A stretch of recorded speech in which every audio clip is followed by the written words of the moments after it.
Iránska vojna prešla do novej fázy s účasťou starého spojenca a niečoho, čo znie ako William Spaniel. Irán počas víkendu odpálil 2 balistické rakety stredného doletu na Diego Garciu.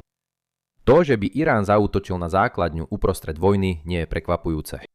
Prekvapuje ma, akú veľkú vzdialenosť rakety preleteli.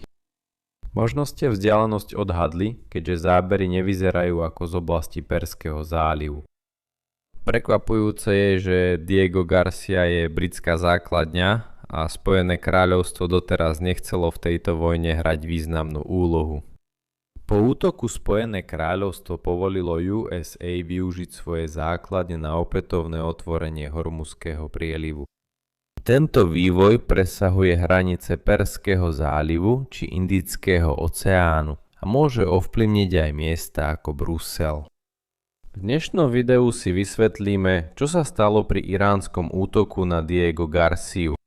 Nakoľko sú balistické rakety pre Irán novinkou, čo urobilo Spojené kráľovstvo v reakcii a ako to zapadá do širšieho kontextu nielen tejto vojny, ale aj európskej bezpečnosti. Začneme základnými informáciami a tým, čo sa stalo. Hovoríme o mieste Diego Garcia. Je pomenované po španielskom objaviteľovi, nie po mojich príbuzných. Britská základňa, ktorú USA čiastočne prenajímajú. Je jedinečná tým, že leží uprostred ničoho v Indickom oceáne. Je to výhodné, lebo ďalkové bombardéry môžu zasiahnuť vzdialené ciele a pritom sú mimo dosahu útokov súperov. Spojené štáty ju použili vo vojne v Perskom zálive 1991, vo vojne v Iraku v roku 2003 a pri invázii do Afganistanu 2001. Je to tiež ohromujúco krásny ostrov, ako uvidíte v tomto nekonečnom kolotočí obrázkov z neho. Upresním, pre protivníkov USA bola mimo dosahu do víkendu. Irán odpálil 2 balistické rakety stredného doletu z južného konca krajiny smerom na Diego Garciu. Jedna zlyhala počas letu. USA mohli druhú zostreliť pomocou protirakety SM-3. Iránska raketa mohla cieľ úplne minúť. K tomuto bodu sa ešte vrátime vo videu. Takže jedinými dôležitými vecami tu sú samotné použitie rakiet a krajina, na ktorú boli zamerané. Pre úplnosť treba povedať, že Irán poprel, že by v tom smere vypálil akékoľvek rakety. Ale momentálne by som neodporúčal príliš veriť oficiálnym vyhláseniam Iránu. Ide o prvé použitie balistických rakiet stredného doletu na takúto vzdialenosť vo vojne. USA a Sovietsky zväz sa v 80. rokoch dohodli na zrušení tejto triedy pozemne odpaľovaných rakiet. Súperovi poskytovali len veľmi krátky čas na varovanie pred dopadom. Obe strany sa báli, že ak by takáto trieda rakiet existovala, druhá by mohla predpokladať jadrovú hlavicu na prichádzajúcej rakete. Cieľ by mohol mylne usúdiť, že ak svoje jadrové rakety nepoužije okamžite, príde o ne, čo by mohlo viesť k jadrovému útoku. Za 20 minút nastane jadrová apokalypsa. Superveľmoci problém vyriešili odstránením balistických rakiet stredného doletu. Spojené štáty až donedávna obmedzovali svoj arzenál v tejto kategórii iba na námorné systémy. Ak Washington plánoval útok, loď sa najprv priblížila k cieľu a potom vystrelila, napríklad Tomahawk.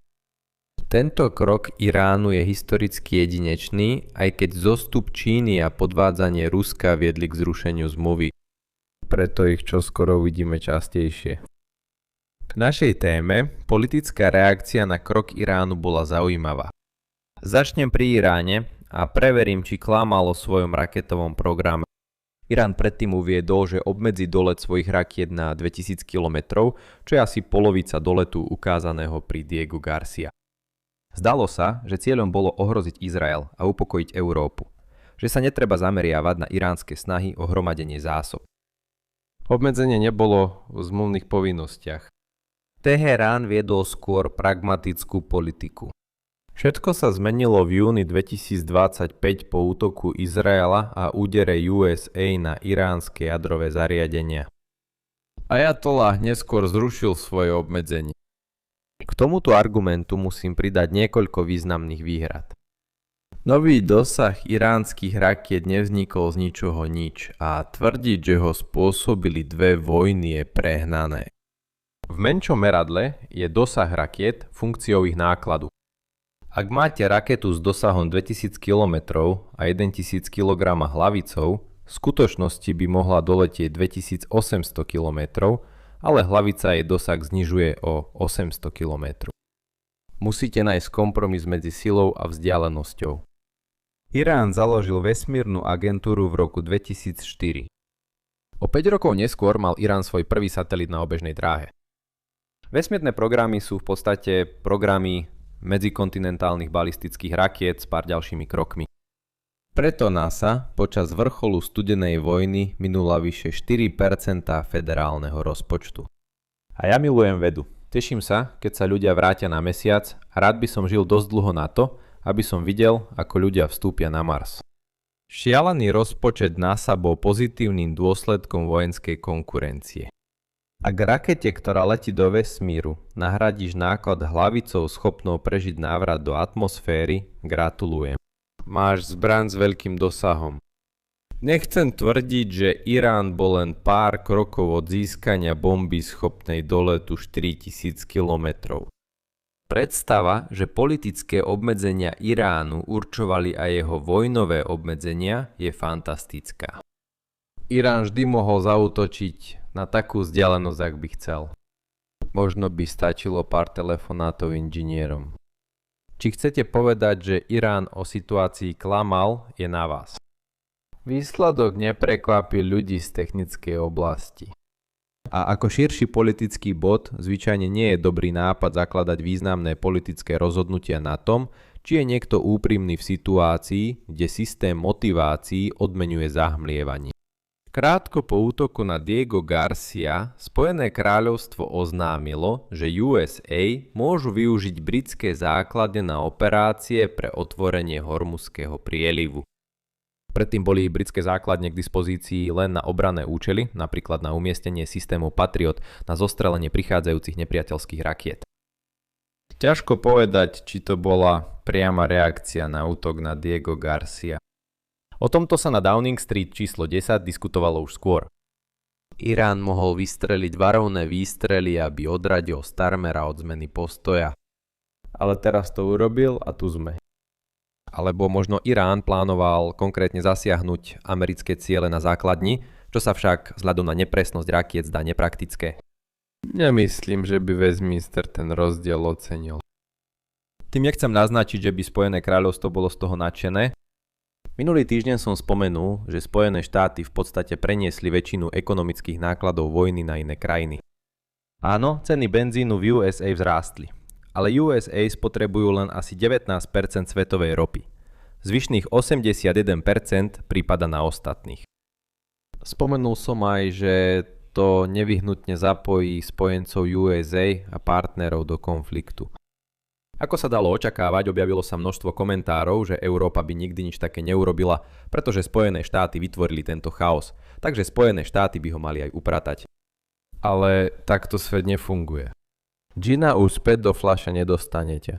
Rast cien benzínu znepokojuje všetkých a kľúčová strategická otázka nie je, či by krajina radšej, aby USA nechali Irán na pokoji pred mesiacom. Kľúčová otázka je, či je pre krajinu lepšie pomôcť znovu otvoriť prieliv, alebo ho nechať zatvorený na neurčito. Takto 19. marca viaceré krajiny z Európy a iných regiónov vydajú vyhlásenie o nejasnej pripravenosti prispieť k bezpečnému prechodu cez prieliv. Tu sú určité komplikácie. Aké ďalšie dobrodružstvá by mohol Trump vtiahnuť ostatných? Či opätovné otvorenie prielivu povzbudí Trumpa, aby bojoval dlhšie a riziko obetí? Vzhľadom na ceny energií by niekto nevyhnutne podnikol krok. Spojené kráľovstvo bolo prvé. A nie je prekvapením, ak pribudnú ďalší, hoci sa budú snažiť neohroziť vojakov. Dnes by som chcel zakončiť pohľadom na širší európsky kontext. Irán podľa bežného výkladu využíval Diego Garciu ako zástupný cieľ namiesto európskeho kontinentu. 4000 km od Iránu vás cesta zavedie cez Brusel a Paríž. Zo správnej časti Iránu by ste mohli zasiahnuť aj Londýn. Pre porovnanie, 2000 km vás dovedie len k trojhraničiu Rumunska, Maďarska a Ukrajiny. Inými slovami, dosah Iránu už nekončí len na okraji východnej polovice NATO. Leží nad viacerými veľkými mestami a hospodárskymi centrami. Momentálne nemôžem poskytnúť presné podrobnosti o tom, ako vyzerá toto nebezpečenstvo, pretože zbrojní experti sa stále snažia zistiť, čo presne Irán odpálil. Zatiaľ sa zdá, že bola nepresná a nemala veľkú bojovú hlavicu. Zasiahnuť presné ciele z takej vzdialenosti je náročné, čím uzatváram tému presnosti. Môžete pochopiť, prečo je lákavé umiestniť na jadrovú zbraň. Pri megatónovom výbuchu nie je presnosť prioritou. Preto si nie som istý, či útok na Diego Garciu vyvolá strach v európskych metropolách, aký Teherán zrejme zamýšľal. Ak by Irán zaútočil na Európu, jeho raketa by mohla dopadnúť na prázdne pole. Fiasko z Diego Garcia prináša nový rozmer do diskusí o európskej účasti na ochrane úžiny. Stále vidím určité zásadné nepochopenia toho, akú úlohu by v tom zohrávalo NATO, čo možno ešte viac podporuje samotné vyjadrovanie Trumpa v tejto veci. V zásade je odpoveď žiadna. Je to NATO, nie meno. Mnohé krajiny Severného Atlantiku tvrdia, že meno chce ísť na Blízky východ teraz, čo je ich právo. Ale každý člen NATO má svoju vlastnú právomoc prispieť alebo neprispieť podľa vlastného uváženia. Severoatlantická rada riadi kolektívne rozhodnutia, nie suverénne rozhodnutia spojencov. Ako som už povedal, je ťažké si predstaviť, že by niektorá z týchto krajín začala strieľať. Doprovod so silovou ukážkou? Možno. Situácia sa ešte zhorší, ak Irán začne strieľať rakety do Severného Atlantiku. Taký incident by bol útokom na spojenca a mohol by viesť k uplatneniu článku 5. Len pripomínam, že ani to nezaručuje, že sa ďalších 31 krajín čoskoro obráti k Perskému zálivu.